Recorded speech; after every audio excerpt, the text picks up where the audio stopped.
All right, so let's talk about what Trump said yesterday. Interesting idea. I'll just play the video and then I'll get your guys' comments right here.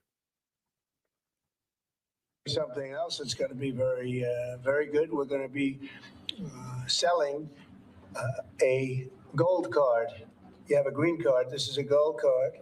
We're going to be putting a price on that card of about $5 million, and that's going to give you green card privileges plus. It's going to be a route to citizenship.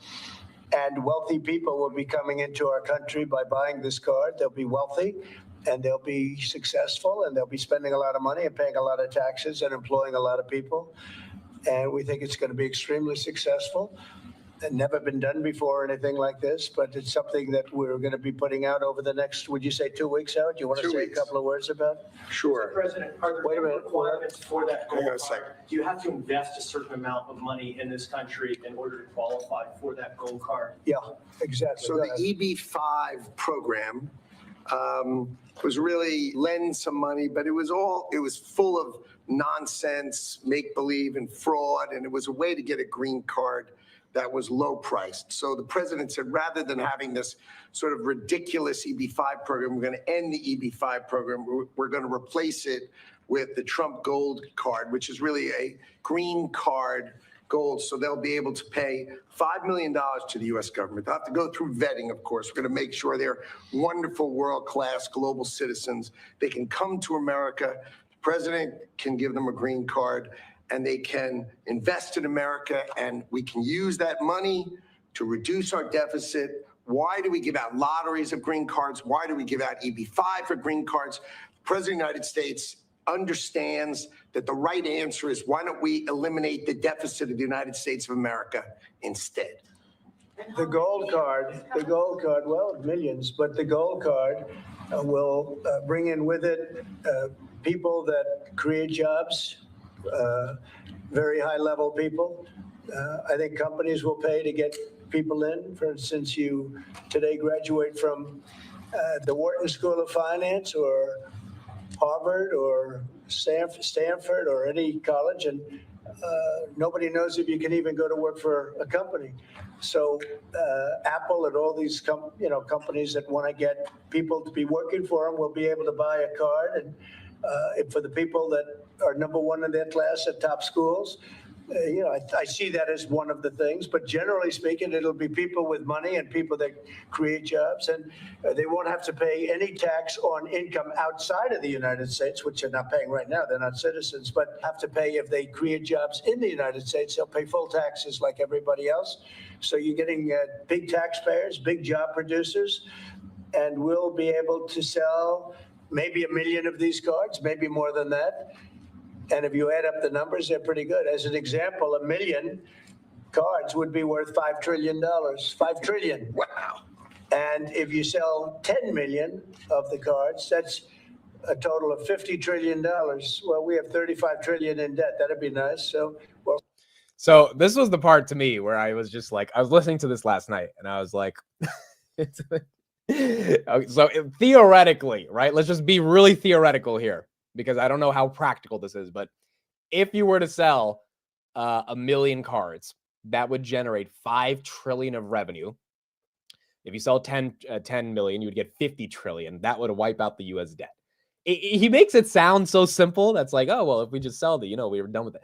I don't know if there's that many people in the world that are able to go through the vetting. I mean, the people need to have the money, first of all, which means you've got to have, look, if you got 5 million liquid, you've got to have at least 20 to 30 million net worth to part with 5 million. There's not that many people that have that type of net worth. Number two, there's not that many people that have that type of net worth that are actually like good people and that like don't come from a corrupt situation or a family that the United States probably doesn't want having massive influence in the United States, yada, yada, right? Like, so I think the pool of talent is probably not 10 million people. I don't even know if it's 1 million people. Maybe it is. Maybe there's a world in which I can see 1 million people getting vetted to do this. But the idea in and of itself is very interesting to me. I don't hate the idea because it's like, first of all, here from a sort of entrepreneur builder perspective, I'm thinking of, hey, can we be creative? Can we find a way to creatively pay off this debt? And no matter how much you hate the idea, love the idea, we need a way to pay off our debt Doge is one way to try to get that debt to be paid off. By the way, the 10 years hitting a new low for the year, 4.28, which is nice to see right here. But eventually we're going to have to raise money as well. And if we can't do it necessarily just through growth in GDP, is there a way where people could pay to enter the United States? Now, obviously, the people that pay to enter the United States can't be horrible people, oligarchs, et cetera. I mean, that could be very bad for the United States. That could create a lot more problems. So it's a really nuanced situation of making sure we balance the money we're getting versus the people that we're getting. But as a concept, I don't hate the idea of saying, hey, maybe there is a way that if you're an entrepreneur and you're willing to invest in the United States, this is an expedited path to citizenship. And the only way you're able to invest in the United States is if you have the money in the first place, which is why you're able to afford this $5 million gold card. Gold is obviously just branding. I mean, it's a green card that, they're saying is a gold card, but it's not literally a gold card. Maybe you talked with Vlad and that's where he got the idea for the gold card. But in general, I think it's a bit unpractical, but I like the optimism around trying. And I think in a new administration, at least you need to have someone who has new ideas. Like, I don't know if we would get these ideas from other administrations. Maybe these ideas aren't going to work. Maybe these ideas aren't the best, but at least it's something that theoretically could paint a picture of resolving some of our debt. Now, I mean, this is going to be really interesting, dude. Trump's painted a lot of pictures. He's painted a picture about a strategic Bitcoin reserve. That hasn't happened. He's painted a picture about a United States sovereign wealth fund, which I know he just announced it a month ago, but still no real progress on that. He's now painting a picture around the gold card and eliminating the U.S. debt or getting rid of a significant chunk of it if you just pay to play and come into the United States and become an entrepreneur and invest. We're going to see over the next 4 years if that stuff plays out. And if it does, I think it would be successful. But if it doesn't, then it would just be kind of these ideas that never materialize. Now, some of the stuff that has played out is Apple investing $500 billion. And even though Apple probably didn't want to invest $500 billion, they were forced to do it to avoid the tariffs. He did get $500 billion from Apple into the United States, which is good. Good for American jobs, good for broader American innovation, and obviously really good for the commitment of investing in the United States. So, I mean, some things have worked. It's only been a couple months. The Operation Stargate also seems like it's going to be pretty effective when it comes to OpenAI, SoftBank, and Oracle. And now we got this Apple $500 billion announcement that we had on Monday. But the other ideas, I think it'll take some time to see them play out. And if they do work out, I mean, that's great. But a bit skeptical on how easily they are to essentially play out.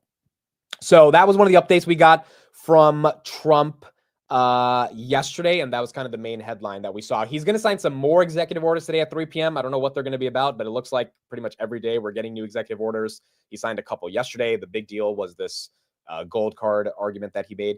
But outside of that, nothing too crazy coming from the White House over the past couple of days. Now, again, he did confirm the tariffs. I still think the market's calling BS. They don't know if it's actually going to happen or not. So, yes, the tariffs are there. That's probably created some volatility over the past couple of days. I think really the volatility is based on the market getting overextended and wanting any excuse to sell off. I don't think it's really because of tariffs, but we'll find out in the next coming weeks how aggressively those tariffs are implemented as well.